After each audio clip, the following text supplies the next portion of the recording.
Our team will be out at the National Night Out at Sandals Church down over in Woodcrest. This is on October 7th. If you have any customer service related questions on rebates, etc., our staff will be there. We'll also be at the Orange Terrace Community Center for Orange Crest National Night Out, so that'll also be on the same night. They're both on Tuesday, October 7th from 6 to 8 p.m. And then next, we have the Water is Life Art Contest. So if you know any K through 12 students interested in submitting their artwork, they can easily apply online, submit their artwork, and there's prizes. This is running through now through December 5th, and it's valid through home schools, public schools, and private schools throughout our service area. So if you have any questions about school eligibility, you can find that all on our website. We also have our Krieger Grant Educators Grant going on right now, so teachers in the area as well can get up to $1,000 for water-related projects, lessons, or field trips. I left a flyer also in the back if you want to pick one up. If you know of a teacher in the area or you're a teacher yourself, it's very easy to apply. We have about $26,000 in funds, so 26 people get it. Yeah, once those funds run out, that's it. So last year, I don't think we went out, so it's very easy to get it, like I said. I think those are my only updates right now. Does anyone have any questions? Yes. You're Western Municipal, right? Yes. Okay, I got my water bill. and I was like, okay, $39.99 for a system change. Humpy charge 6.46. Western Readiness 2.55. Water reliability $15. Total water charge, okay. My bill was $78 before I got to what my water usage was. And my bill has never been, and the water usage price went up. My water bill was $220. That was for this month. Yeah, and I am like, this is, well, it's like it's the next month. What is the system change that all this stuff we're paying for? What's going on with that? Yeah, so it deals with the fixed versus the variable charges. So for example, if you use Netflix, you're gonna pay the fixed price, right? Even if you're not using it that often, things like that. I can get your contact info in the back, and then we could look over your bill, and I'll get customer service to give you a call as well. Well, I did that 6 months ago. I mean, I never heard from anybody, but they took my name and number. But I have people next door, the same thing. They're saying the water bill went up $80, and that was. You've been up here since the last couple of months. The increases went into effect on July 1st. Yeah, and you're supposed to raise it every year for the next 3 years, 4 years. Correct. So they're gonna raise it. By the time we get through, we'll be paying a $400 water bill. So what, I mean, and my daughter's under Riverside Utility Water, and she doesn't pay anything near this. We are a little different than RPU because RPU uses groundwater versus we're importing. So that is the difference with the prices. But like I said, I know you said that no one contacted you. I will make sure that someone contacts you from customer service. No So offense, but what are they gonna say? well, they can look over your bill and see if there's any discrepancies. But aside from that, you know, the rates did increase in July. So are you planning something like this? You know, when I moved here in 2010, 4 or 5 years after I moved there, you guys sent out saying we're going to raise the water bill for 3 years in a row, 5%, 5%, and then the next year you raised it greater again. So my thing is are we going to get another $78 in the following years, every year? Yes.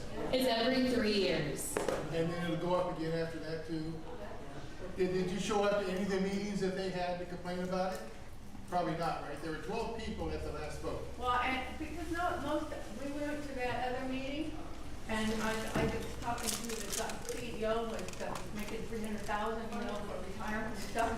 And there was 30 people. Everybody signed a petition, and everything else went around. And they said, "Well, you didn't have enough people in that petition, so we're raising it anyway." And it was the same thing. You went through the thing where you're taking water from another company coming into it. And it's just, It's not gonna change. I understand your concerns, and thank you. I did want to mention, I believe back in 2021, at our previous rate increase, it was the one before that. So 3 years before then, there was about 800, I could be wrong, give or take, protests that went into effect. From there, the 2021 rate increase, we only had about 10 protests. This one was even lower, so. I think people figured that what good does it do? What good does it do to complain, because nothing's ever been done about it? So it's just, Like I said, I will get your contact info and I'll make sure that our staff does give you a call back. We don't want, any of our customers ignored, so, thank you.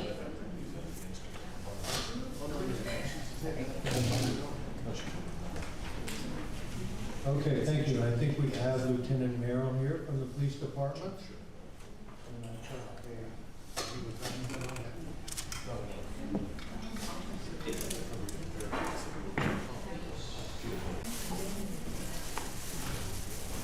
Thank you. Good afternoon, everyone. Just one person? Thank you. Couple new faces, so I'll reintroduce myself. I am Brandy Merrill. I'm a lieutenant for the police department. I am your East NPC area commander. I have a couple quick updates for you guys. For the new faces, for those that don't know or haven't seen this before, in the department we have 4 NPCs, Northwest, East, and Central. It's different from the wards, but we have 4 NPCs, or neighborhood policing centers. Every NPC has an area commander, so I am the area commander for the East NPC. Very broad overview of the city, but this gives you the kind of general layout of how we break down the city in the department. Here's an up-close look at the East NPC and the different neighborhoods that make up the East NPC. Very large area. We cover everything from University, Canyon Springs, which is that area that borders Moreno Valley, all the way up here to Orange Crest Mission Grove area. As far as your staffing for this department, we are budgeted for 432 sworn positions. As of July 30th, we are down 21 vacancies, which is pretty good considering probably a year ago we were down about 80 vacancies. Obviously with attrition, we probably won't ever be at true full staffing, but we'll get pretty dang close. And then first, our civilians, which are our dispatchers, some of our CSOs, our non-sworn traffic personnel. We are budgeted for 131 positions, and as of July 30th, we're down 24 civilian positions. So the one thing I do want to talk to you guys very quickly is our Community Livability Task Force. We began on July 7th, 2025. What this is it is a group of officers, and now currently a sergeant is assigned to those officers, and they go out on a daily basis and address homelessness issues. I don't know if you guys know, but we do have a slight homeless problem in Riverside. Maybe not in this area, but downtown, Mac Corridor, it is pretty bad. So we put this task force together to address those issues. This is separate from our PSET team, so we still have the PSET team that goes out, engages the homeless, offers them services, tries to get them off the street, but some of them are very reluctant. So with this task force, or these officers go out, contact the homeless individuals, and take a zero tolerance stance on violations, anything that we can do. The hours that we're doing it is 5 p.m. to 10 p.m. Sunday through Saturday, so 7 days a week. Right now we're at 1 sergeant and 6 officers, and we are various areas throughout the city typically where we get the most complaints from. Since the inception of this detail or this task force, we've had 221 arrests. Okay, RMCs are your municipal code violations are 13, misdemeanors are 114, and 94 felony arrests. We've had several subjects transported back to San Bernardino that wanted to hang out in Riverside, so we're trying to get some of these individuals off the streets. Any questions about this or anything PD related? Yes, ma'am. When you say you transported them back to San Bernardino, can I assume that they were transported here? So I don't know how they got here, but some of the one ones that get transported back to San Bernardino have warrants out of San Bernardino. Typically, they're misdemeanor warrants, so Riverside won't take them, so the officers will take them back to San Bernardino and book them into the San Bernardino jail. And the rumors that I've heard that other areas transport homeless, is that based in fact, or is it? I'm sure there's some truth to that. Is it a coordinated effort? I don't know that it's a coordinated effort. You gotta remember Riverside, the city of Riverside houses a lot of the county services. So your sobering center, the jails, ETS, so a lot of the Riverside County agencies will bring them to Riverside for these services. There is a mechanism in place to get the individuals back to where they came from, but that's voluntary. So if somebody comes from Hemet or, I don't know, Menifee, like there's homeless people in Menifee, but if they came from Menifee, if they said, hey, I don't want to go back to Menifee, we can't force them to go back. What does RMC mean again? Riverside Municipal Code. So those are your city ordinances. So your open alcohol containers, camping, loitering, stuff like that. Anything, yes ma'am? Yeah, they showed a picture, and I don't know how accurate it is, but people are complaining at the Tyler Mall, there's a tent city building out by Tyler Mall. Is that a true? I wouldn't describe it as an actual tent city. If you've seen the tent city, it's not that bad. But that section of Magnolia, typically from La Sierra to Van Buren, Jackson, is pretty problematic. So that is one of the areas that we're focusing on for this operation. Anything else? Is it true that people are like all at once being dropped off at Magnolia Center? To my knowledge, no, they're not being dropped off. Could it be a possibility, perhaps, because there are a lot of people from outside of Riverside, but I don't have anything to confirm that it's a large group. Yes? In your felonies, how many homicides? That's been related to this? None. Yes? Proposition 36 was part of it was to help the homeless. That was easier, like you either get treatment or you go to jail or whatever type of a thing, situation. Are we doing anything with that? Yes, I can't necessarily give you an exact answer because that's all housed through the DA's office and the court process. So I don't have an exact answer for you, but yes, that is part of what Prop 36 is to either, for drug-related offenses, to either go into treatment or to do your jail time. Yes, ma'am. I take the metro bus Yeah. from time to time, and there are homeless people inside the what do you do with them? And if they don't pay their tickets, because If they don't call us, we don't do anything with it. And Metrolink, the bus or the train? the train. The train is actually handled through another jurisdiction, so they may get calls or have to deal with that, but unless a specific driver or somebody calls us about an incident in Riverside, we don't handle that stuff. And there's no policemen around the area to protect the people coming in? LASD manages or controls the Metrolink, so any crime that happens on a train would be handled through, irregardless of where it happens, they would be the handling agency, if it's on the actual train. Which is the agency? LASD, LA Sheriff's Office. Yes, So if we're on the train, what numbers should we call? 911, and it should go to off the cell towers, and it should go to whatever area you are currently at. So if you're in Corona, it should bounce off of a cell tower and go to Corona PD. If you're in, I don't know, Anaheim, it should go to Anaheim or to the Orange County Sheriff. And what would you tell us if we called you from Riverside? As far as what?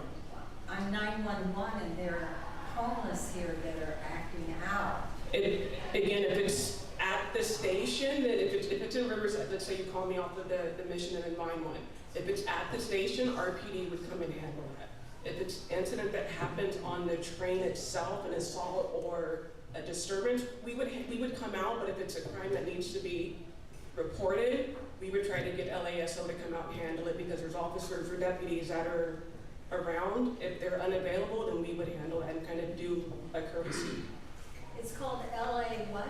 It's the Los Angeles Sheriff's Department. Yes. Well, with, Yes. with the prisons closing and the county jail, the only time you can keep somebody is what, 72 hours? Is it, or am I wrong on that? That's not necessarily correct. It's a whole process, and we can talk independently because I don't want to take up too much of their time. But it's depending when you get booked, when you get released. It depends on the crime. It depends on your background. There's a lot of variables that go into play. There's no set 72 hours. Now there is a 5150 hold that is for 72 hours. Maybe that's what you're thinking of. But Well, I was saying you either go to jail or get treatment, and what if they say they don't go to jail? well, it's going to take a long time for that process to go through, and they'll probably will get released either on OR or on bail prior to a court date. More than likely, depending on the charge. Anything else? Yes. Make my question quick. So I'm reflecting on what you're saying.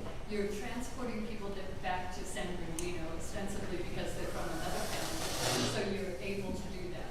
But for the people who land here from around Riverside County, I just want some clarity on that. So clarify that. Are other cities transporting their homeless here because they're services that are overnight services, or because they're transactional daytime services, and then with the knowledge that they also have nowhere to go because they're homeless? It's both. So some of your county services are your Monday through Friday, 8 to 5. Some of your services are 24 hours, so it depends on the services or where they're going.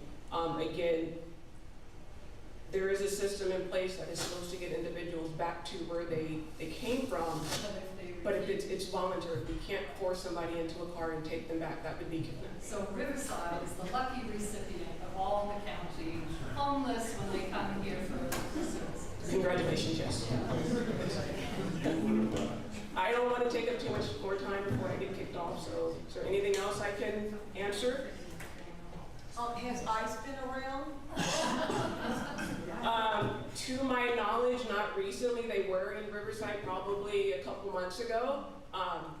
They were notifying us when they were here, but because of events that have happened, they no longer give us that notification. So typically, we don't know they're here until we start seeing it on social media or we're getting calls about it. But to my knowledge, they have not been here probably in at least the last couple of weeks. A moment ago you said you can't force a homeless or a jail released person into a car because that's kidnapping. Correct. So is ICE kidnapping these people for whom they are taking against their will? So Yes. I'm just sound like I'm not going to speak for what another agency does. You can surmise what you want to surmise. Is there anything else? My email, my phone number, if anybody wants to get a hold of me for any questions, I don't mind answering questions. If you just want to talk, I'm good with that too. But yeah, email, phone number. Anything else before I go? Quickly? Oh, okay. Is that coming up soon? Okay, all right. You mean to address it right now? Or? Okay. Well, I'll be standing by, so again. Thank you all. Thank you.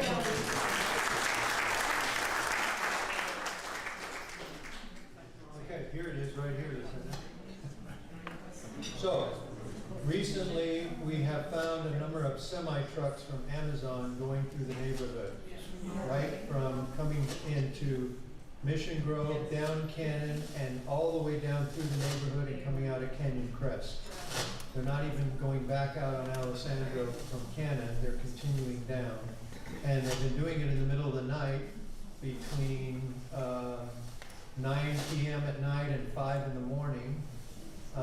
And this is one of them that we captured, and we don't think they're delivering to somebody local. Not at 4 o'clock in the morning.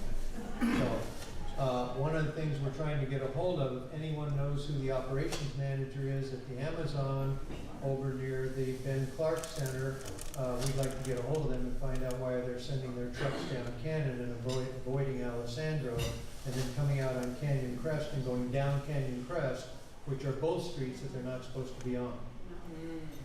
Now, we've turned the videos over to the police department, and they're aware of it, the chief's aware of it, the city manager's aware of it.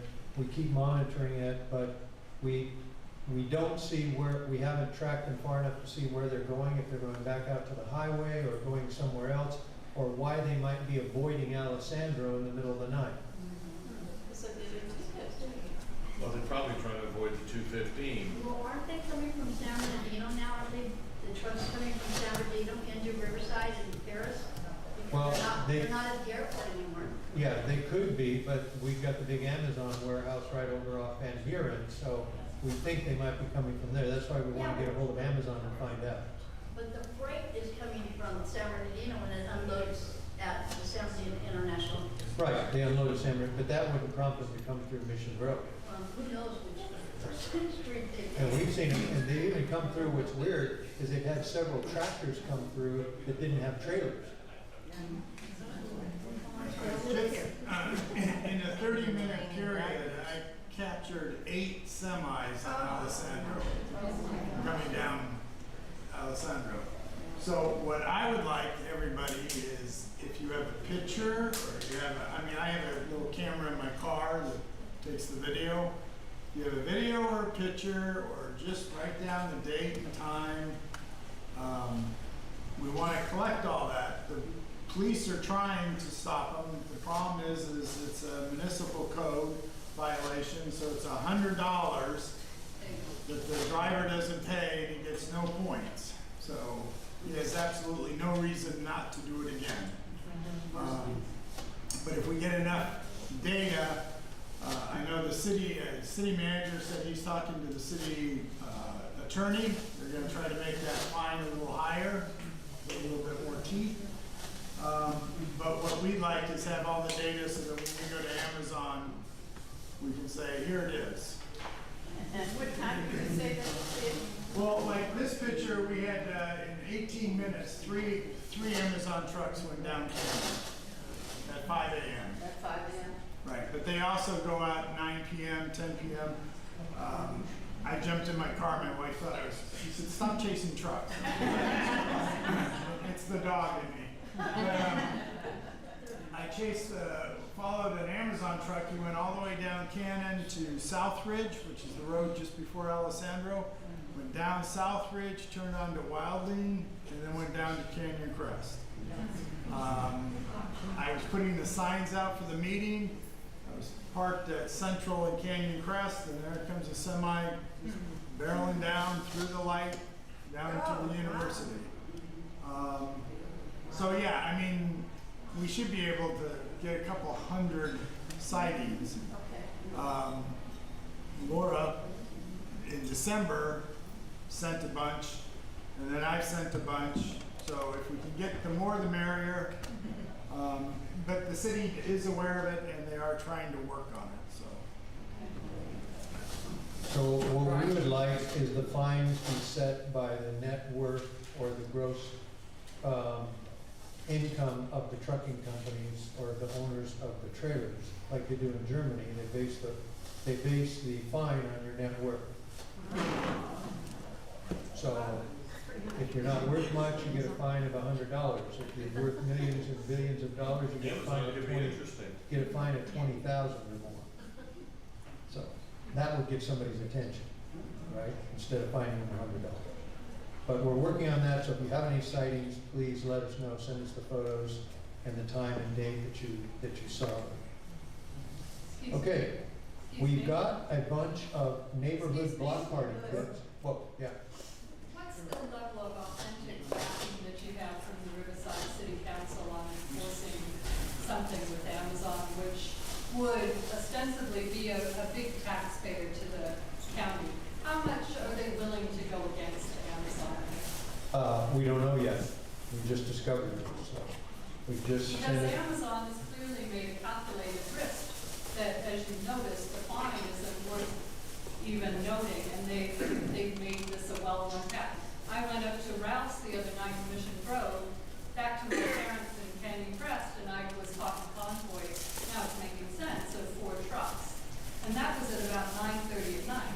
So they clearly made a calculated risk that it's just chump change for them. But, you know, do you get a sense city council is. Well, we have to find out whether it's Amazon that's done it or the drivers that are communicating to one another Right. and they decided to do Yeah. it. Because a lot of the tractors are owned by private trucking companies and they just pull the Amazon trailer or their own trailer. Now, I will say that trucking overall in the country is way down. I read an article the other day, it's been dropping over the last 3 years, and trucking companies are filing bankruptcy that have been in business for 20, 30, 40 years.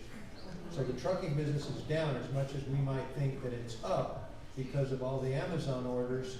It's not a industry that's really booming right now. And they work on very narrow margins, those private trucking companies. But we don't know yet. We just discovered this, just turned it over to the city, so we're waiting to hear from them, and then we're gonna try to contact Amazon ourselves directly and let them know that we know what's going on, and that down the road we'll put out tax strips or something, who knows? Anyway, so we got some neighborhood block party kits. So if anyone's gonna do a block party in October, we've got these kits from Listos that basically helps you make your neighbors aware of getting ready for a natural disaster or any disaster that might happen. And we got a whole pallet full of these kits. You wanna explain to them what kind of name? Yeah, we've got 50, about 45 of these neighborhood kits. What they include is, the concept is you invite your neighbors, you kind of talk about if there's a major fire, earthquake, whatever. And in the kits, they have some games or contests you can play, but each kit comes with 20 door hanger to invite them to the meeting. But it gives you 2 go bags to give out as prizes, which are the power banks to charge your cell phone, 2 hand crank radios that you just crank. You can also charge your phone off it, that your arm will fall off afterwards. Some clear document holders to put your important documents in, and then 2 first aid kits. First aid kits aren't that substantial, so don't think you're gonna survive.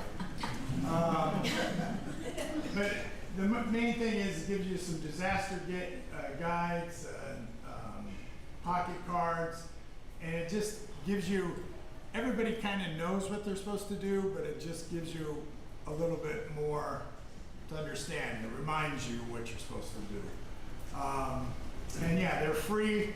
The only thing that Listos of the state of California wanted us to do was if we give it out to a street or because you're going to share it with your neighbors, is we just have a name and an email address that we can give to them, and then you'll probably get updates from them about more disaster preparedness. Next week, or 2 weeks from now, next week, I'm going to spend all day out at Rancho Mirage with the Listos team and get more information. We got these kits because Brian went to a Listos meeting in Pasadena that was all day, and when we were there, they mentioned having these kits, and so we said, we'll take a pallet. Cool.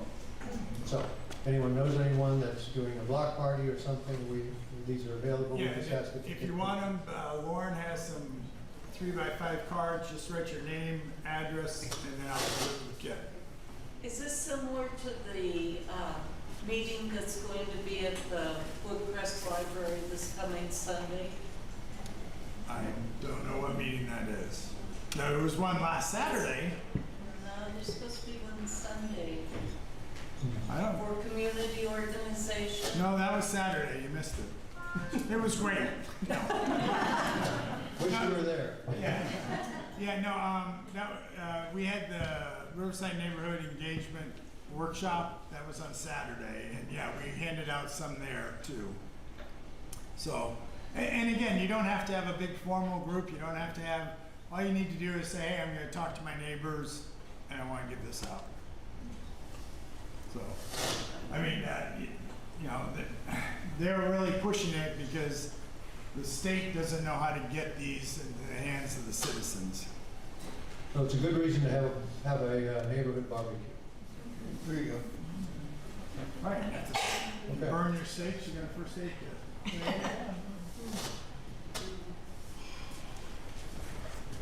Okay, I missed this one. This is what Brian mentioned, the Riverside Neighborhood Partnership Engagement Workshop that we just had on Saturday.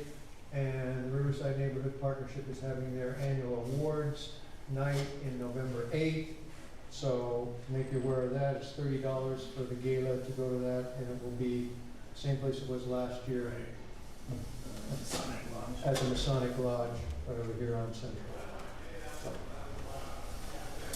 And then also we have a great offer from Curb Stickers. So if you want some fancy curb stickers to make sure everyone can find your address, if you order one from them online or call them, they will donate for each one $10 back to us, the organization.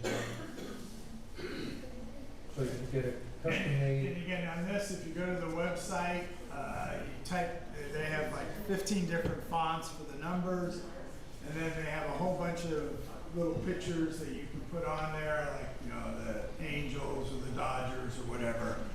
But you can also upload your own custom. So if you have a custom art, so for example, I'm not sure anyone would want to put it on their sidewalk, but if you wanted to put the Mission Grove logo, you could. But yeah, I mean, they have things like the California flag, the US flag, that kind of stuff. I mean, you can even actually probably put your name or whatever you want to. But it's pretty flexible. It's $27.18 just to have it sent to you for $5. They'll actually put it on, and they use the heat and all that so it stays on. So yeah, I've got an order in place, but my wife and I can't agree on what. Is that going for the logo? Well, yeah, she didn't want the logo, and she's like, well, we don't need California. They know we're in California. So yeah, we're working on that.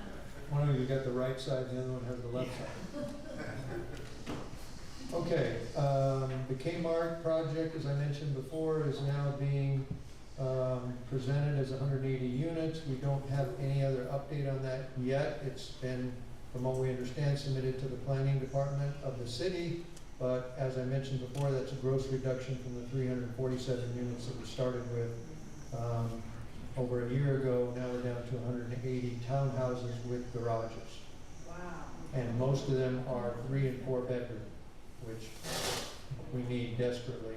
I think there's only one project within about 4 miles that has 10 3 bedrooms, and that's the one across the street right on Alexander. And just, I hate to jump in, but just saw an article, Riverside is the #1 area for most new apartments in 2025. We had over 6,000 apartments in 2025, 170% increase. That's for Riverside. Any idea the vacancy or occupancy rate on those apartments? No, they didn't give any of that. Did they tell you how much they're gonna rent for? Well, the new ones off the 60 and the 215 that are right there on the freeway, which has got to be a great view. They start at $2,400 for a 1 bedroom.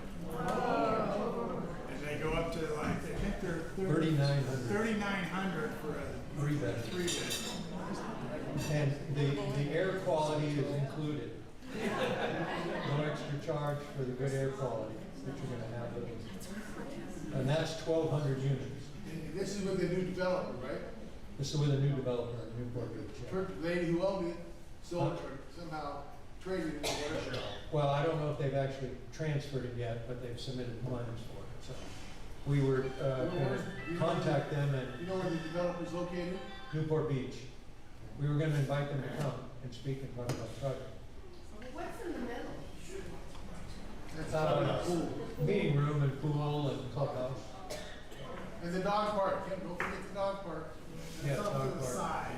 The good thing about it is 180 units, but they have 400 parking spaces within the project. That's not counting anything outside the project. Remember in the last one, they were gonna use 91 places in the thing. This is 200 within the project for 180 units. Question on, is the 400 for 180. 400 for just about 200 units, is that the garages, counting those? Counting the garages and open Which people spaces. fill up with junk and then they can't park in. Well, a lot of the newer places will not allow you to put storage in the garage. Then it's reasonable. So, yeah. Did you say it's a new developer than all those meetings we went to a couple years back? It's a new development. Wow.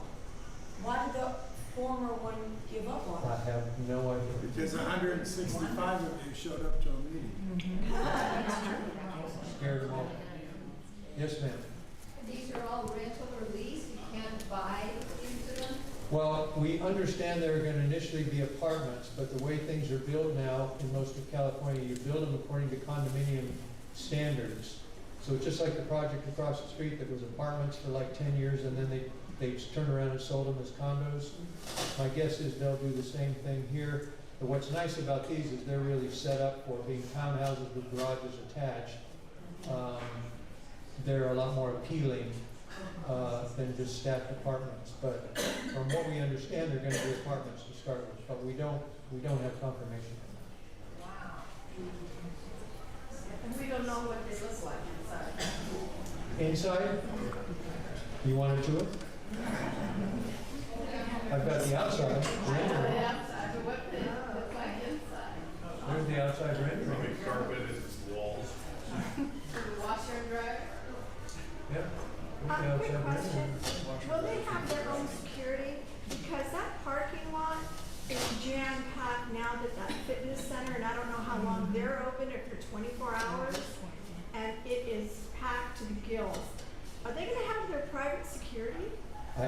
We have not talked to the developers, so we don't know what their plans are. I assume they'll have some kind of security to keep people from parking within the project, that don't belong there. Or out of their pool? Right. And technically, they still have a row of parking spaces right outside the project that's still part of that piece of Kmart land parking. So if I was them, I would designate those for the apartments and make it clear those are for the apartments only, so guests can park there that are visiting the apartments. But already, Stater Brothers and with the gym and all that, the parking is starting to become an issue. Yeah, so that's why I'm real happy that they've at least put 400 parking spaces within the project. And being that they're attached garages, they don't have to charge extra for the parking if they're apartments. So the unbundled parking law does not come into effect. So they can provide the parking along with included in the rent, because they're attached. Congratulations, this is amazing. So we'll see. It's 180 is a lot less than 347. Exactly. Yes. So that's the project. The 63rd Assembly winner was Natasha Johnson. We had both her and Chris here last month at the meeting before the special election. She was elected to the spot, so she will be there for about a year and a half, and then have to go through an election again. Because this was an interim replacement to Bill Celia that got appointed by Donald Trump to be LA U.S. Attorney for U.S. Attorney for Los Angeles. That's right. We're technically Southern California. Correct. So, community meetings. This week we went to the North Side Community Center where they introduced the North Side Sports Complex. I don't know how many of you might be aware, but the old golf course down there's a proposal to put in a water park, basically an adventure park. I'm sorry, I have to correct myself, even though it is a water park, anyway, but where you'll have rafting and canoeing and all kinds of stuff. And that proposal is not only for the water park, but there's going to be 700 plus apartments, plus a shopping center that the neighborhood has wanted, a grocery store, shopping center, and restaurants and so on. Well, now, across the street from that, if you remember the old soccer fields that were in that area, they had all the soccer fields where the kids played, and they shut that down. Yeah, because the reason was they had leased it. It was owned by the Riverside Utilities, and they were leasing it for like $1 a year, and it turns out that was not legal or something to do with that, so they couldn't do that anymore, and so they ended up closing it down. So now the proposal for that 56 acres is to put in a soccer stadium for a minor league team, minor league pro team, and 3 or 4 other soccer fields for practice so the public can use them, and 1,100 apartments, and potentially a hotel. So if you add the two apartments together, that would be 1,800 apartments with all their parking, plus the visitors to the water park and to the soccer stadium, which could be up to like 700,000 or 800,000 people a year. With parking for that, that could be overwhelming. Anyway, that's the proposal, so we went and listened to that proposal. Okay, so, and Neighbors for the Wood Streets will be there. We'll be at the HEAT conference, which is gonna be over at the air quality, the new air quality building on Iowa on Friday. And September 16th, Brian mentioned he's gonna be at the Listos. Our next board meeting is October 1st. We'll have the fire chief here on the 8th. November, we'll have the Blue Zone. December, we'll have Senator Ciarto. And January, we're tentatively looking at getting all the candidates for city council for wards 2 and 4. The list is growing all the time. And meeting place options, we looked at a new option for a meeting place at King High School. We found that there's a website where all the schools and other areas are posted where you can rent meeting rooms, basketball fields, football fields, anything you want, reserve them and rent them. Anyway, if you're nonprofit, you get a special price, which we are. So we can get a nice room there in the main administration building on the 3rd floor that has 3 big screen TVs. It seats like 120 people at tables, and it cost us $12 and some odd cents an hour. Oh, wow. Is there an elevator? Yes. No, you will have to walk up a steep ramp. No, there is an elevator. Yes. Yeah. So we're thinking of trying that in January to see how that goes, but it's a very nice facility. And there's a, like a lunchroom right around the corner with a counter and stuff, so if we wanted to serve things or do something, it looks like we could do that. But anytime after hours at the school or weekends, all these things are available, and you can reserve them up to 6 months ahead. Is that the Taft?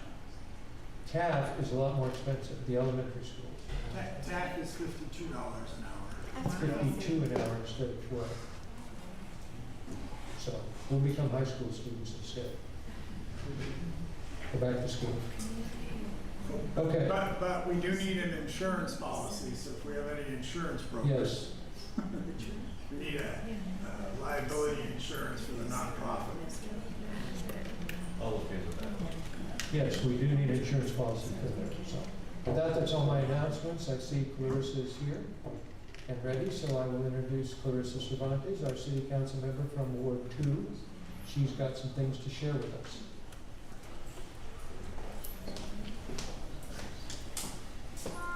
Good evening. Good evening.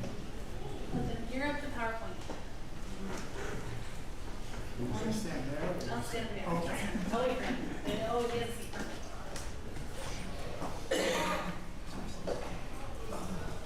Oh, look here. Ready?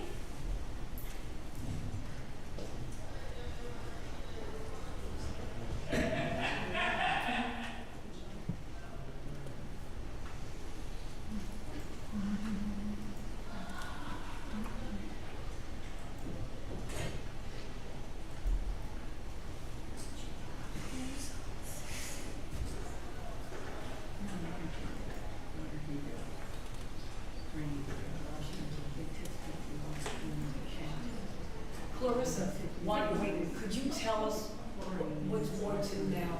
Yes, actually, great, perfect question. Great introduction. Hello, everyone. Good evening. Happy to be here. Councilmember Clarissa Cervantes, and proud to represent you all. So just to share, this is actually a perfect map that shows the new ward boundary. As you can see here, the biggest change that happened when we did redistricting was the east side. So a lot of it stayed the same except for mainly the east side. That was a portion that now moved over to Ward 1. I do like to share with folks though, since when I was elected, my term does go until 25, and so for myself, technically the boundaries, I co-represent the east side now with Councilmember Falcone, so we work very well together to co-represent the east side, but the new boundary for your next future council member, this is going to be the boundary lines, and it goes up now. It used to actually cut at the top here, and it didn't have all of University. Now it's all the University neighborhood, and now it includes the Hunter Industrial Park, and then it came down more into Canyon Crest and a little bit into the Mission Grove, where it now includes portions of Mission Grove neighborhood, which it didn't before. So this is the neighborhood, and just to remind folks, which some people forget, we do have over off Day Street, we do have that whole portion of like where Target is located. If you go over to Costco side, you're in Moreno Valley, you know, your tax dollars are going to that city, but it's okay. But if you're on the other side of Day Street where the registrar is located, that is technically still the city limits, and it is also Ward 2. Yes, so this is proud to represent Hunter Industrial Park, University Neighborhood, Canyon Crest, East Side, Sycamore Canyon, and Mission Grove. Yes, happy to be here at Mission Grove tonight. Let's see, next slide. Can I push it? Oh, great. Let's go. Okay, great. So just a couple updates I wanted to share with folks. We've had some very exciting developments in the ward. We had some groundbreakings. One of them was Boardwell Gymnasium. This has been a long time ask. Over 30 years, the community has been asking for a gymnasium. So Boardwell serves a lot of seniors, a lot of members of the community in the East Side neighborhood. We officially had groundbreaking. The gymnasium was about $8 million, and we used ARPA, America Rescue Plan Act dollars to fund the gymnasium. Another groundbreaking we had was East Side Library. I'll wait till the slide goes because there's a couple pictures to show along with each one. But to share for the East Side Library, very proud, my older sister, Senator Sabrina Cervantes, helped to get $4.5 million from the state to help contribute. Then we got $10 million from the state library grants. And then the city was able to spend the rest, which is about $6 million in Measure Z funds, so we could have a brand new library in the East Side in Ward 2. And just to share, Ward 2 did not have, oh, sorry, is that noise coming from us? Yeah, I'm not sure why. Okay, maybe I'll step back. Ward 2 did not have a library. All the other wards did. So now we officially have equity in terms of our libraries across the city, which is very exciting. We had some park improvements. Patterson Park, we actually got $26 million from the state of California. That was through Proposition, I'll actually cover the prop number right now, but we got many millions from one of the props that covers specifically park improvements, and that is how we were able to fund Patterson Park. And then Dario Vasquez, the city council approved that through some park capital improvements. And then we'll move into some council updates, but let's look at some pictures from some of the openings. Here was the Boardwell Gymnasium groundbreaking that we had to share. The gymnasium is not going to just be a traditional gym. It is going to have other components to it. It'll have some lockers. It'll have, of course, like bathrooms. It's going to have some changing places. But we are looking for it to be a mixed-use space that people in the community can use for events, neighborhood meetings, and other gatherings as well. So we are very excited for the future of our Boardwell Gymnasium. Next slide. Thank you. Here's the groundbreaking. I'll say there's a lot of pictures of me wearing hard hats. We've had a lot of groundbreakings. Here's another one of the East Side Library. This is an amazing design, just to share. There were 3 designs made by the architects that we were working with. Of all the designs, the one that was selected was actually the one most heavily voted by the community. There were some comments on social media by some folks in the community that were asking how we came on this design. This was literally presented to, probably over 10, 15 different neighborhood meetings that we took from around the East Side community, even out of the East Side, and the overwhelming majority of comments we had was this design, which is really beautiful. If you go on the city's website or Facebook or social media pages, you can see other renderings of it. It's going to be very beautiful. It's different from the new downtown main library, but very much like where it's very modern, but it has a lot of very glass transparent views, so you're going to be able to look out into the community. People could look inside as well. So we're very excited for this new development to come into the neighborhood. Some park upgrades over at Dario Vasquez Park. We had a complete makeover. We have new surfacing, new playground equipment. The biggest thing which is exciting for both of these is shade canopies. As we know, we live in hot Southern California. Thankfully, the council and parks have all been on, why are we going to make improvements if we're not going to cover them, because the kids can't use them for most of the year. So shade covers was a big thing we all advocated for. At Taft Park, we're also having new surfacing, new playground equipment, and also new shaded canopies. So we're very excited to have these new improvements coming to our local parks. And some city council updates. Just want to share, I want to come at a later date to give a little bit more into some ordinances that we're working on. There was one that council was discussing recently that is going to come back, and it's going to be a full workshop, and I would encourage you to come and give us some input or participation. remember, you can also call in, you can join via Zoom, you don't have to be there in person, and you could write in. So your public comments come to us in many different forms. So if you can't make it to the chambers on a Tuesday night, I get it. I would encourage you though still to weigh in. One of them is going to be around land use and the future of warehousing in the city. There were several options presented to us, and so again, I don't want to dive too into it right now, but it's going to come back into at a later date to council, probably in October, and I would encourage this group to weigh in so that we could, of course, the council hear from you, and that's going to potentially have an impact on some other developments down the line that will be adjacent to your communities. Cannabis storefronts, just to share, council finally did move forward. There was a lot of back and forth and changes happening to our cannabis policy that was approved a year ago, but it got brought back. Ultimately, what was voted on this summer, we are reducing the number of cannabis storefronts. We originally had voted for 14 to be open in the city. There was going to be 7, and now 1 per ward. So temporarily, we're going to have only 7 open up, and we're moving forward with that process. And council did vote to not move forward with allowing for manufacturing labs, which are separate than storefronts. These are where usually they do cultivation, where they build, where they do growing, but we didn't have enough votes for that to pass. And so the only thing coming forward in terms of cannabis temporarily will be 7 storefronts. And I see a question in the back. My question is the city of Riverside still moving forward and trying to become a blue zone? We are officially adopted a blue zone.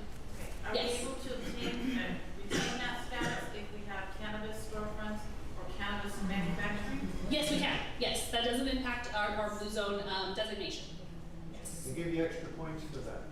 Yeah, I was gonna say, like, I don't know if, I'm not sure if it's a contributor in a positive way, frankly. We can ask, it would probably be a good question to ask them when they come here. But it doesn't harm us in any way, it doesn't help, it doesn't take away any of our designation that we have.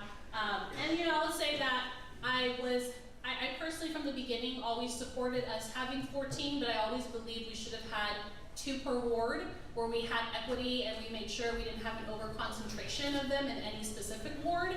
Unfortunately, some guardrails got taken off when again this previous council we had, where then it became just 14 across the city, and that's really where when we had new council come in, and I will say I completely understand Councilman Vermil raised concerns because what happened was in his Ward 5, there was an over concentration then where there were going to be 5 dispensaries in a very close proximity in his ward, which again I understand where he raised concerns for the too many being in one area specifically, but also too many in his community. So that's why we had to go back to the dais and we had to figure out what the new council was comfortable moving forward with, and that was what we were able to land on. So temporarily, only 7 will open up storefronts, and we actually also we were able to move forward with Ward 1 got a carve out where in the downtown there will be no storefronts in the downtown.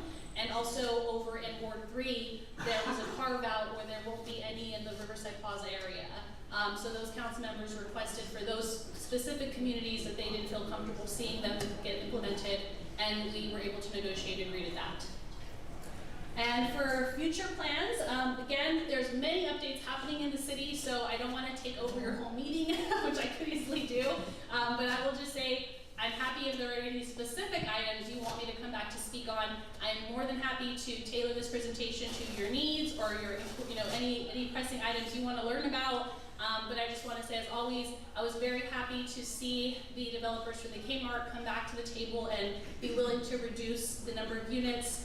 As you know, I did not vote to support that project because of the impacts. At the time, I couldn't vote to support it given a lot of what we understood would impact your neighborhood specifically. And so while I, of course, am always going to be a proponent for housing, we have to be mindful, right, of how we work to bring it into the city. And so I am happy to see the developers working with, your representatives that you have, your neighborhood champions here, but you are all neighborhood champions in your own way. So I do want to thank many of you for coming to meetings like this, staying involved, and just know that my office is always accessible, and if there's anything we can help to provide you with constituent services, we are a call away. And some of you might know, but Bill, my legislative field rep, is here.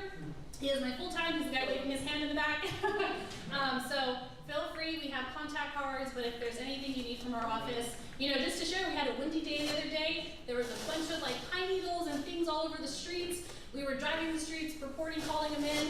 you know, if the street sweeper isn't coming to your neighborhood frequently, like, these are all things we help with and we could get back on track. So if there are issues happening, see, he says they're not coming. So then those are things that I take to my meetings and I say, what's happening here? So, But the windy day at Mission Grove, that's Mission Grove's street sweeping afternoon. yeah, So it worked out reasonably well. okay, good. Still have trees that are down. Well, the trees, Yeah. they don't sweep up trees. Yeah, they are playing catch up because we did have some trees come down across the city those last couple weeks. So there's been a lot of heavy work being done right now by our forestry and our public works department. But again, if things go, you know, beyond a week or two, it doesn't bother us. Feel free to flag us and let us know, and we will happily follow up. And I tell people frankly, when our council offices send something, you're gonna get a faster response. So don't hesitate to lean on your council members so that we can help you get the results that you want in your neighborhood. But I'll stop now and see if there's any questions. So email you for when we have a problem? Yes, That's the best. email me, absolutely. I have my cards right here. If anybody has a issue or anything they want to, you know, express to our office, reach out to me, give me my contact info. You can send it to us, we know how to get a hold of Bill. Yes. There's a lot of branches all over. Yes, we're working on that. We know. We're working on that? Yeah, we have folks, The mediums are just atrocious. yes, I know. When I was actually coming down, well, Country Club was when I was noticing a lot coming in here, but if there's any specific streets, because we know some are worse than others, just send us an email and then we will make sure. Road is bad.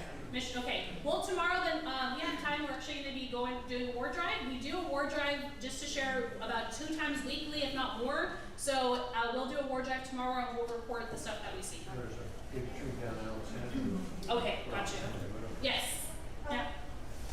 Revisiting the cannabis changes. I read in the paper, I believe, that some of the companies that were originally granted licenses were planning on litigating due to the changes. Is that still something that we're facing as a city, is litigation on that?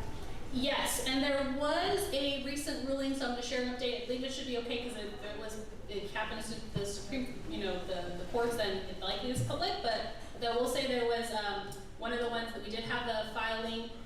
We got a positive ruling, essentially that the city did do really good diligence on making sure that the language we adopted, it does say very clearly in the ordinance that the city at any time can make changes to, and I actually feel like looking at you in the back, we're good to share this? Okay, good, thanks. I was like, wait, let me be extra safe. We are able to make any changes we need to. Essentially, we have the right actually to even cancel the ordinance if we wanted to. Like, we could take it all away, even if we adopted and move forward with it.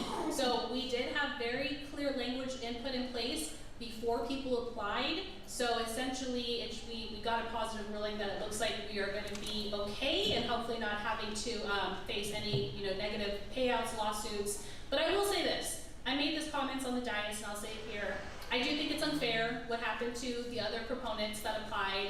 You know, unfortunately, there was a change, you know, in leadership, and that change wanted to have a little bit more stringent things in place. So I understood why we wanted to do things differently. I do, you know, some people, just to share, invested. I mean, we've had some people share they've invested almost $1 million, or they've invested hundreds of thousands of dollars to get leases, sign leases, get locations, start setting up their storefronts, thinking they were going to get a permit, and then the rug got pulled under them. And I did ask for our city to look into potentially not reimbursement or compensation, but could we hold those other permits, and then if we decide to roll out with the rest of the permits, can they be first in line, right? To be able to come in, and can we work with them on maybe the locations that are going to be placed?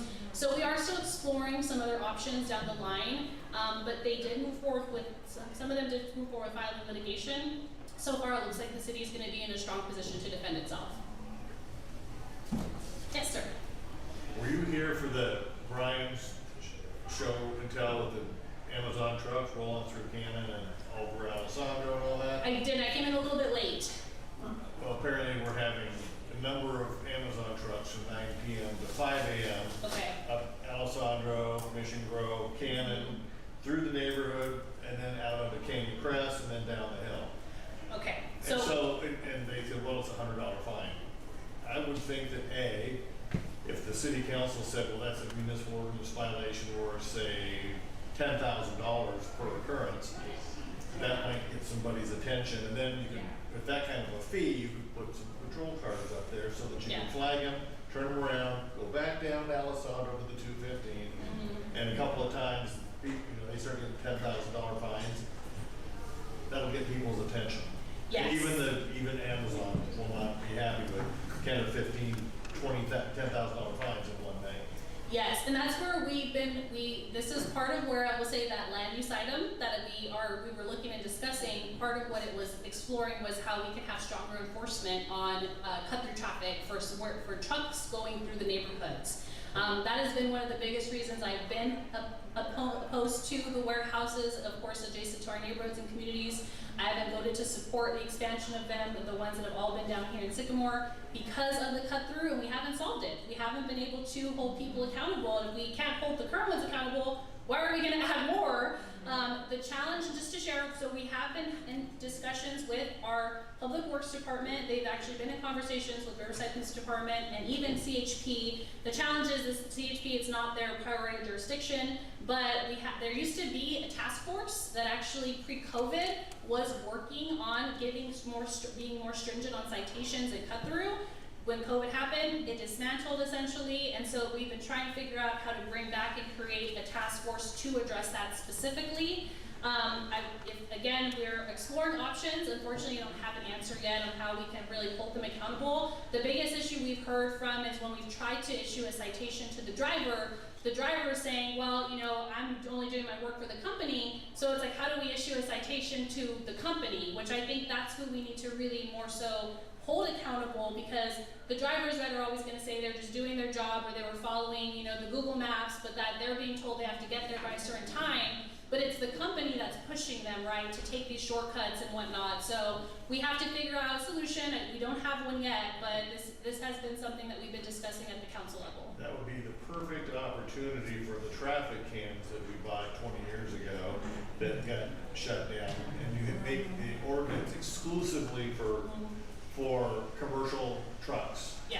And they can't, do red light stuff and any of that business, but you could, that way you don't have to have anybody there, because the Riverside Police say the hardest part is because if they're on Alessandro, you can't stop until you're all the way to the freeway. Exactly, I know. And so you just say, okay, you got your license plate, right, and whoever owns the truck, you get the ticket. Right, no, and I think we've discussed the cameras being something to do for stronger enforcement, especially for late night hours when we don't have people who could be catching them. So we have been exploring some options, and I'll just say that I'm grateful, my colleagues at least, what I've heard is none of us are ever happy about this, because they ruin our roads that we're putting a lot of money in to repave and make better, and when these trucks come on, the weight of them destroys them. So thankfully no one's happy about the cut-throughs, but we have been exploring at the ordinance level what we could do to make it stronger. Yes, sir? I saw the one in the back, and then we can go to you, ma'am, in purple. I was a police officer for 20 years in Fontana, and when they put the Amazon over there, one of the things that they did with the police department is the city went to the traffic division supervisor or the captain to have the authority to redirect personnel, and within 2 or 3 months we solved that problem by issuing citations to the drivers, because they're the ones that were actually violating the truck route, not the business. Okay. So unless you establish a clear relationship with Amazon, which we did over there, they sent that message out to the drivers, but essentially the drivers will communicate with each other this thing. It just takes enforcement to get that done. Thank you for sharing the Fontana's example, because then I will go back now and meet with our teams to see because it helps when we have models that we can reference to, so that we can maybe deploy that opportunity. And I will say I'm actually meeting with a new Amazon policy person this next week, so I will happily bring up the challenges that we're having here in the community and bring that conversation.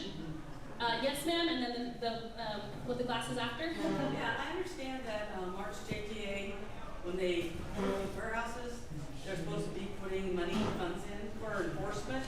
So that might be also an issue, because are they putting enough funding in to actually create enough funding for the CHP, for instance, to actually do enforcement? I think that's something that might be something that should be addressed as well. Yes, definitely. I'm happy for us to go back to the table with the developers who've made concessions like that and see where that money's gone. And I'll take one more question. I think we got to move because you have your county supervisor who's in the room now.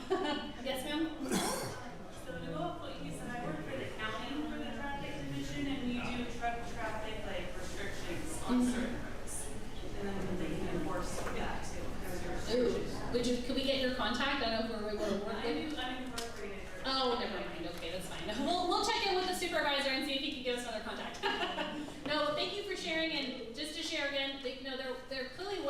that once was in place, that was apparently, we had a great cohort that was working together, and unfortunately it seemed like COVID kind of made that dismantle, but we've been trying to figure out how to bring together the right players for enforcement again. So I hope by the next meeting we can come back and give you guys an update on some steps that we've taken to get those conversations going.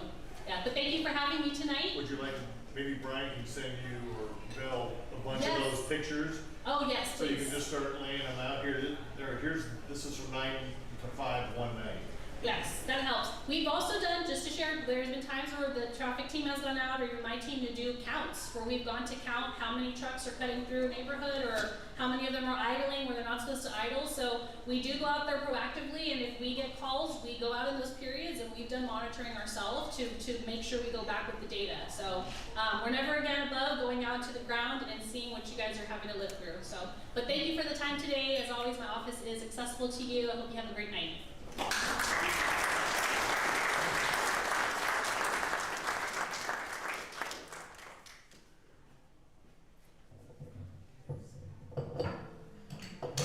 So the amazing thing is about the trucks is we still don't have the 2 warehouses occupied right on Mission Grove and Alessandra that are almost 1 million square feet. And you can figure out how many trucks in those transitional warehouses, those warehouses that have all the doors on 2 sides, where they bring things in one side and take them out the other. If it's 400,000 square feet, it could be up to 400 trucks a day. So 1 million square feet could be up to 1,000 trucks a day. And we haven't even, those 2 warehouses are not occupied yet. So what gets me about these trucks going down through the residential neighborhood, and if you watch closely the videos, we didn't show you one, they have to slow to almost a complete stop to go over the speed bumps. Oh, So they're doing this even going over speed bumps, which is a lot of work for a semi, to carefully go over those speed bumps. So I'm thinking, since they have to slow down to go over the speed bumps, we just open the rear doors and empty the trailer. See, and then let them continue, right? And then we can have some stuff to sell to make money for the group. Okay, the supervisor is here now. District 1 Supervisor Jose Medina got elected in the last election. Let's give him a big hand on his way up here.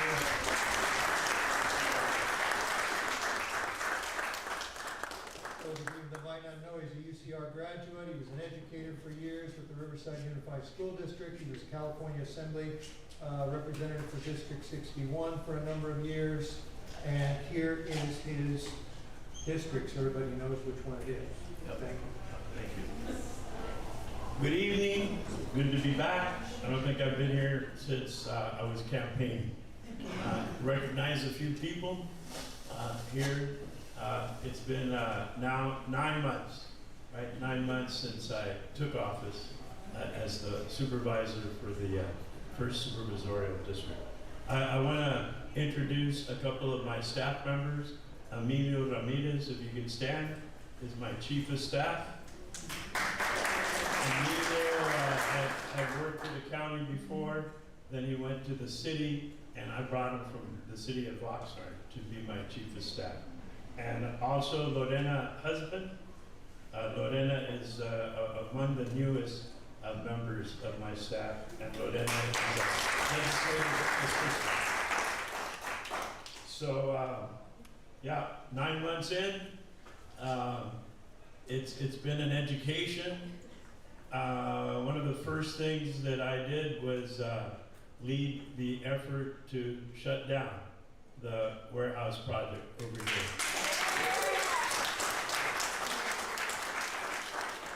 I made the motion, right? I made the motion to reject it.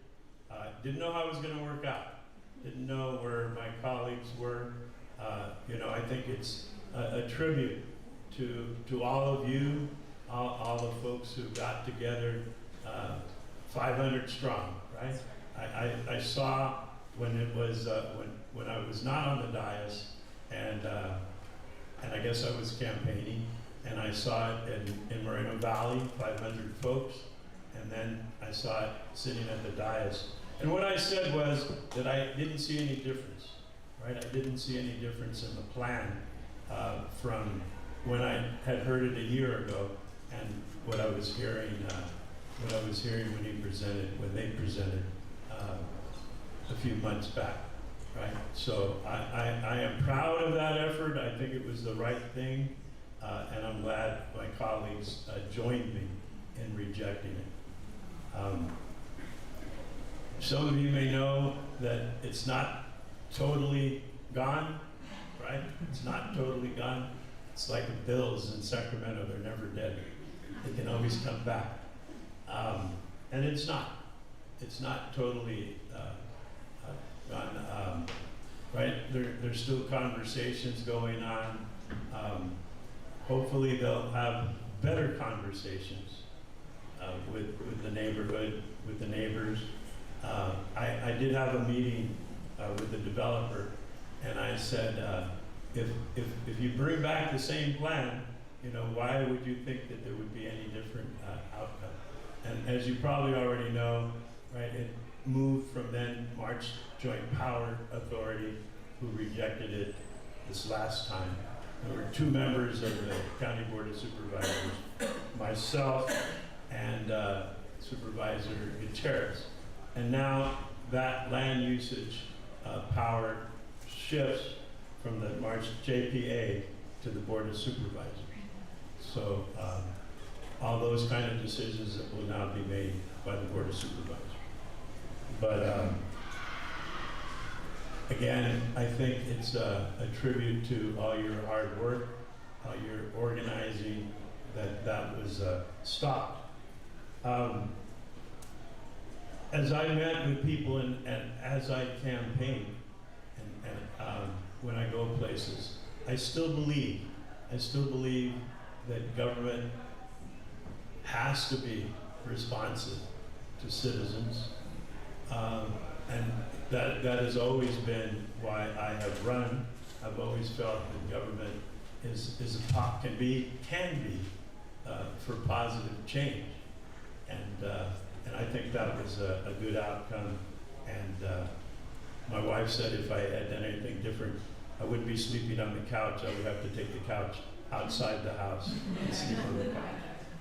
So anyway, I was glad about that.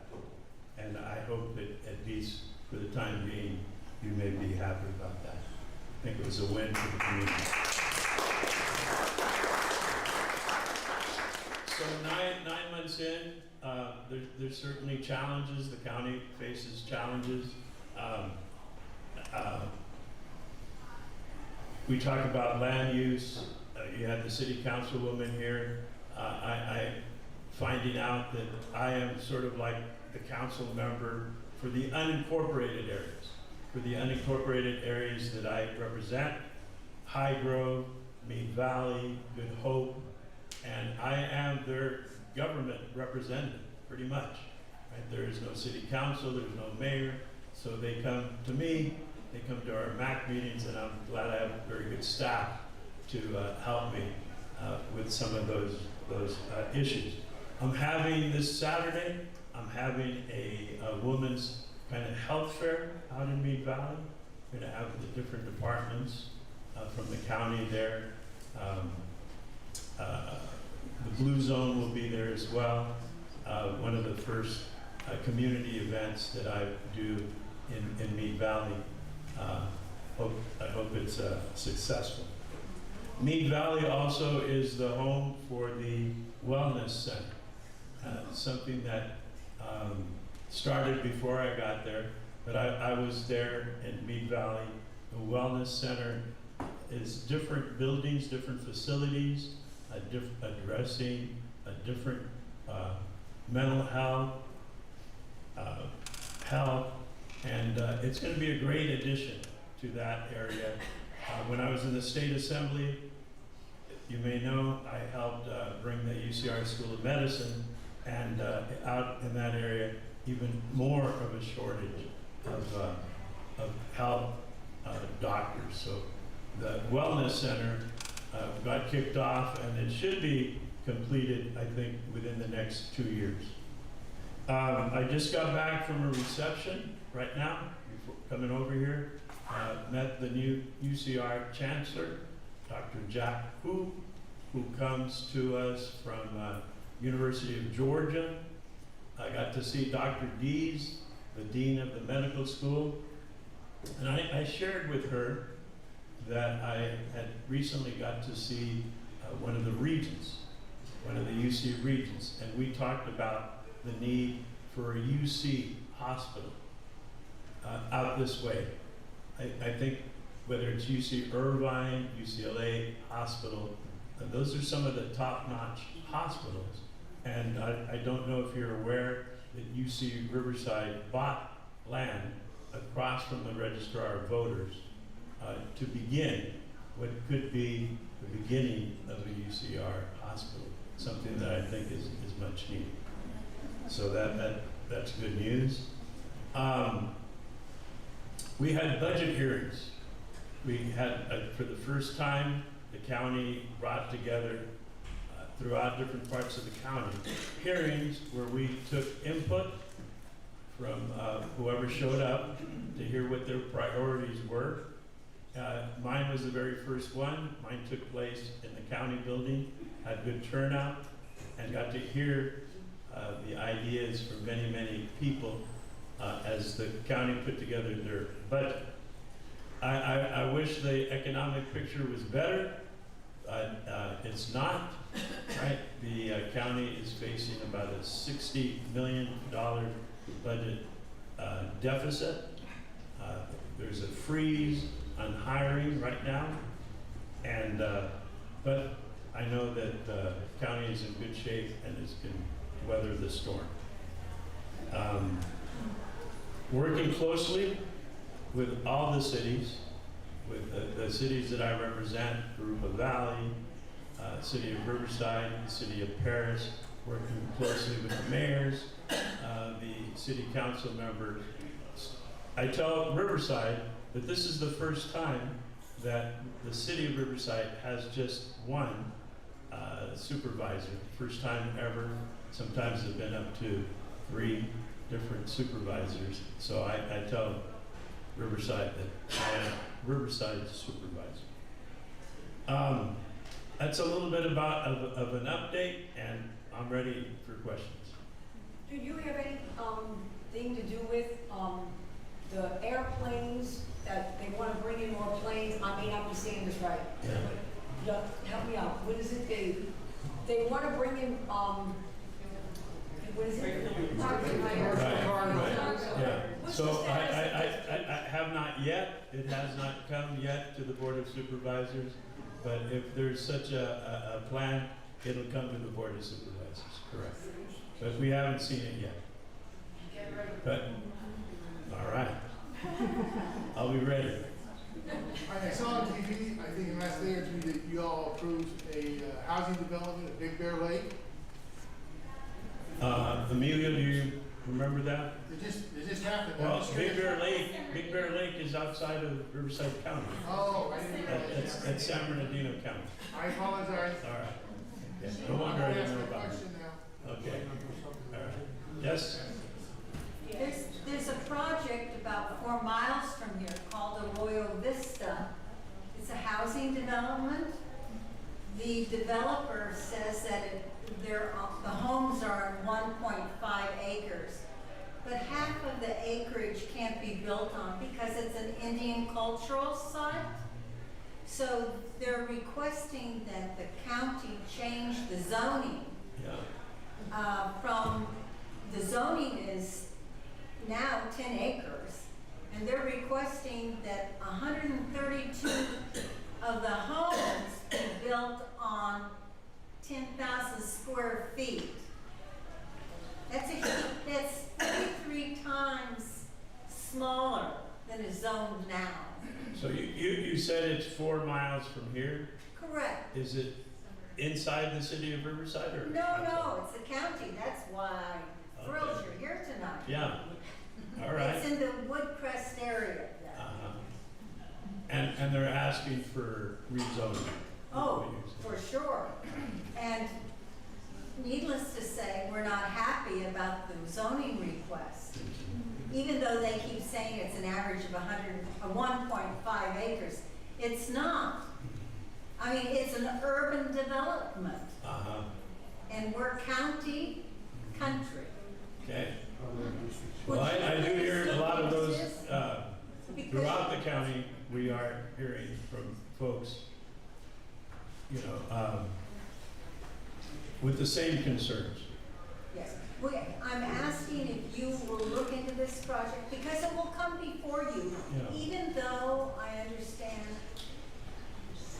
yeah, you're not the supervisor for that specific area, but you will come in front of you The to be Board of voted Supervisors. on. We'll take a look. Thank you. Thank you. The young lady was up there saying all these things in the building, like, you know, the library and all these wonderful things that look good. But then you're saying we're $60 million in deficit. She's the city, I'm the county. Oh. I don't know where the city is. I'm just speaking for the county. Maybe they're better off economically than the county. Debbie? Yeah, I understand about the planes, but there was a meeting with the March GP about that recently. Right, when you spoke, right, Debbie? You spoke about that, right? Those were the two items that were on the agenda the last meeting that you spoke about that were pulled. Right. Both of those items were pulled, but, right? I think Chair Vargas had you speak on it since you had shown up. Yeah, I was just gonna say they're old planes. Everybody's concerned because they're going back to DHL. I don't know where, when the planes were flying over the homes here at night, in the middle of the night, and we're seeing that this project, this type of thing could be the same thing. And we already have brand new planes coming in, and military planes coming in, KC planes coming in next year. So this isn't needed. These planes that are being proposed at March 88. So those two items will come back to The March GPA. JPA, correct? That's what I was saying. Yeah. That's all the questions? For now. I'll go home. Thanks again. Lola. Thanks again for supporting our community. Jose, my question is that there was a survey taken and we were given dots to put on what Right. we would like Right. for that land usage in March Air Force Base was to have. Were you able to ever get that feedback on what? So when they had the meeting you're talking about, right? No, well, the person that was conducting the survey said that he was gonna take it to different meetings. I know that when we had our meeting, everybody was asked to put their priorities, what they wanted, like ballparks, parks in general, a community center, so forth. I was wondering whether you got that feedback already, or? So that was the last meeting or the meeting before or after the decision was made? Afterwards. It was afterwards, and After the decision had already yes, been made? it was a huge board that he was gonna be taking. It was in July. You saw it. After it was already rejected? Yeah. No, I haven't seen those results. You saw it at the picnic. Oh, okay. Yeah. Matter of fact, I think I have a meeting this week with Arna. Yeah. So maybe they'll present it to me. Oh, good, Yeah. good, thank you. Yeah. You had a question? Just on the March cargo stuff. Any thoughts, if it does come to you, what you would accept the money, sir? I haven't looked at it yet. It would be preferable if we didn't get into a lot more flights coming over the side. Yeah, but I Thinking back to the DHL days, before you were supervisor. Right. But, you know, they said one thing and did something different. March and the Riverside were unable to change that. What I do remember is the grand jury report about March JPA. Civil grand jury, and I read that carefully. Okay, one last question, since you heard the JPA. We can't hear you. Could you speak up? Right here on the microphone. I was told that they won't give out any information on landings or takeoffs of money unless you file a public information, I think. Is that true? The March Joint Powers Authority won't give any information. Right. It sounds true, but I don't know for sure. Okay, thank you. Do email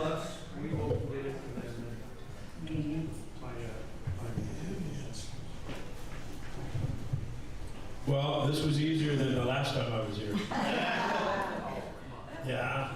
Now you're in, and you're the man. Debbie? No, yeah, I just wanted to get, ask you more questions about the Galville warehouse that's going in, that's, being proposed. Debbie, you're right.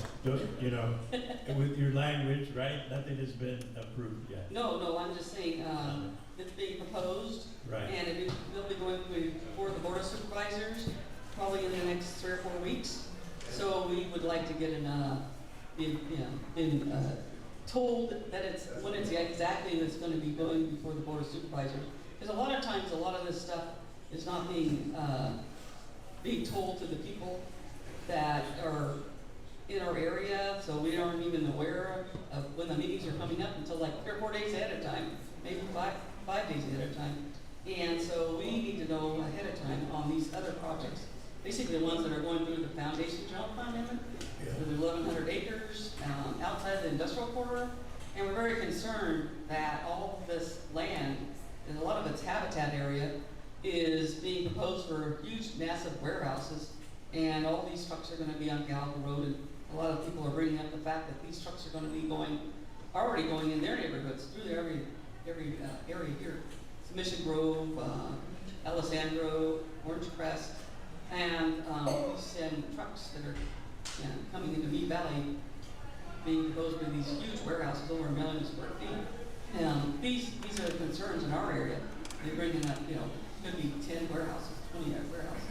And once they put these in, then it marches up the hill and basically takes away our entire community, because they're taking away all the homes and replacing these ranch homes with huge warehouses. And they're right next to the Matt Pond Reserve. So we're very concerned about that. So I would don't know how you can address that. So I would say that when they come up to the Board of Supervisors, hopefully the MAC board has heard about it already before that happens. We've had an issue in Mead Valley with the MAC, and we haven't had quorum. So we're working on getting enough members so that we'll have a quorum, so that we can have the meetings and let the community know when there things like that will be heard at the Board of Supervisors. But I know you have my number. Right. What is it? And 10? my number. Ask Debbie, she's got it. 5, 10, 10? Debbie's got it. Debbie has it. And we'll try to make sure, Debbie, that you know when things are coming up. Yeah, there's other groups that haven't been notified either. So. Yeah. Okay, let's give the supervisor a big hand. Last thing, we have our number 4 newsletter, and I believe they're outside there. You can get them. You can get them on your way out. All right. Thanks for having me. Thank you. Here's our future meeting schedule, folks. Have a good evening. Drive safely home.